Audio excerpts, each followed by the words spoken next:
ம் அது ஃபஸ்ட்டு சொல்லுங்கள். ஃபஸ்ட்டுன்னு சொல்கிறேன். சொல்லுங்கள். அதான் அந்த சின்ன புழுங்க. நம்மகிட்ட வந்து எங்கிட்ட 2 தோல் இருக்குங்க, அவங்ககிட்ட 2 தோல் இருக்குங்க. சரிங்க. நீங்கள் வாங்குறவங்ககிட்ட இருந்து.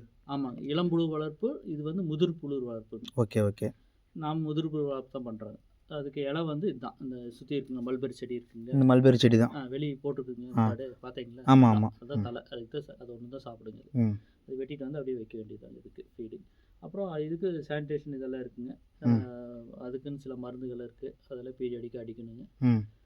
அப்புறம் 3 நாள் சாப்பிடும், 1 நாள் தோல் வரைக்கும். 1 நாள் தோல் இருக்கும். ஓகே. மறுபடியும் தோல் முடிஞ்சோடனே மறுபடியும் 3 நாள் சாப்பிடும். அப்புறம் 2 நாள் தோல் இருப்பு. அப்புறம் மறுபடியும் 7 நாள் சாப்பிடும். அது சாப்பிட புழு பெருசாகும். ஓகே. தோல் உரிச்சா தான் அதனோட பாடி பெருசாகும். அப்புறம் ஒரு 7 நாள் கன்டினியூஸாக சாப்பிடுங்க. அப்புறம் அது வந்து அந்த கூடு கட்டுறதுங்க, இது கட்டுறது இல்லையா, கட்டும்போது பார்த்தீங்கன்னா ஏன் இப்படி இருக்குதுன்னா இதுக்கு ஜாயின் பண்ணி அப்படி தான் சுற்ற ஆரம்பிக்கும். இதுக்கு இந்த வலைக்கு இந்த உள்ளே சுற்றி வரும். அதுக்கு ஒரு ஹோல்டு வேணுங்க இல்லையா? ஆமாம், உள்ளே பூந்து வெளியே வர்றதுக்கு. உள்ளுக்குள்ளேயே தான் இருக்குங்க புழு. சரிங்க. இப்போ அது கட்டுதுங்களா, அது உள்ளுக்குள்ளேன்ட்டு அது மேலேயே சுற்றிக்குங்க.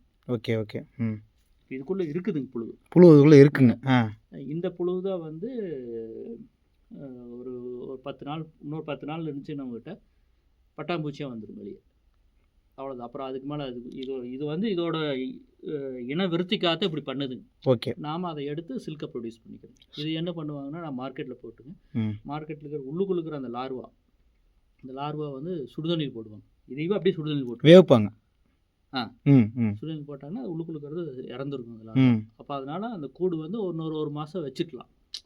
அந்த லைஃப் ஸ்பேன் கொஞ்சம் அதிகமாக இருக்குங்க. ஓகே. அவ்வளோதாங்க. அப்புறம் அதுலேருந்து இது போயிருங்க பட்டு தயாரிப்பாங்க. ரீலிங் யூனிட் வந்து நூல் எடுப்பாங்க. அப்புறம் அதுலேருந்து ட்விஸ்டிங் பண்ணுவாங்க. இந்த நூலை நமக்கு நெய்யறக்காக ட்விஸ்டிங் பண்ணால் தான் நூல் அதுதான் நெய்யறக்கு போகுங்க. இது ரொம்ப சன்னமாக இருக்கும். அப்புறம் அந்த ட்விஸ்டிங் போனதுலேருந்து அப்புறம் சாயம் போடுறது நார்மல் ப்ராசஸ்.